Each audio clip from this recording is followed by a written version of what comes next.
Alright, so we're going to again go back to the swing, the high pull, and the snatch. From here, giving a little backward swing, getting up.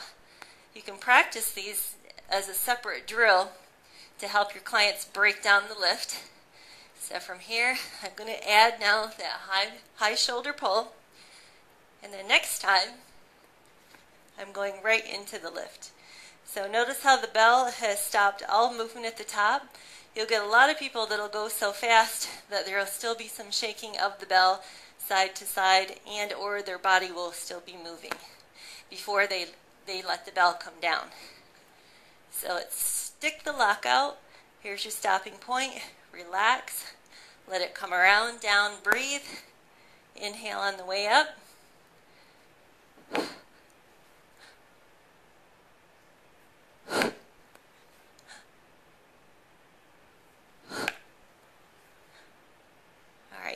Another thing I want to talk about is not whipping the bell back down. So some people will aggressively whip that through their hand into the backswing.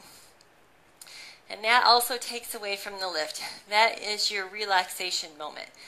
So at that point, it should start, instead of a hand twist, it should start as just a dropping of the elbow, a shifting of the thumb from an almost face forward position to a up position. So just relax, let the bell start to descend, follow the bell through. Now if your timing is off, timing is everything, and it takes a lot of practice to work on that.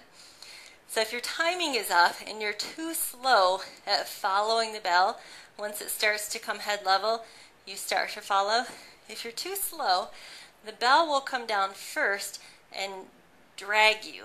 So then you get a lot of friction on the hand. So if you're getting a lot of pinching, a lot of built up calluses and or blisters, you might want to take a look at your timing.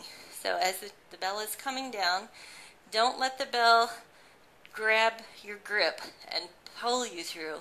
You need to follow it just a little bit quicker. And then on the backswing, if you are sensing you or your client are pulling the bell through, so you're losing the grip, you're getting a lot of fatigue in the forearms after a minute or so on the lift, then you may not either be utilizing that 4-finger grip, which we talked about as a self-locking or an okay grip earlier. It can be with just the first index finger or the first 2 fingers and the thumb, depending on your, of course, the size of your hands, and some people don't even have a functioning joint there, so it may take the 2-finger lock to get it, and or they're not stalling long enough at the back of the lift. So they're coming back here, they're starting the motion, pulling, and then the hips come through. So it may even not be perceivable to you at first that they're disconnecting, pulling, because it happens so quickly. But one of your key things to look for is how much tension are they getting in the forearms. So they may want to, or you may want to tell them to let the bell stall just a little bit in this back position. Instead of trying to pull too quickly, let it stall until you almost feel the bell become weightless, and then drive forward. It's a shift forward with the knees and the hips. So those are the key points to the snatch. There's so much more to learn, so much to be practiced.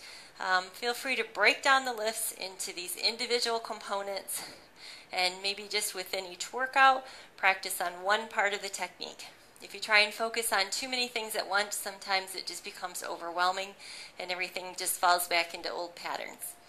So practice what you can. We'll go over more at the certification, and log your hours, bring them with you, and we'll all have a lot of fun.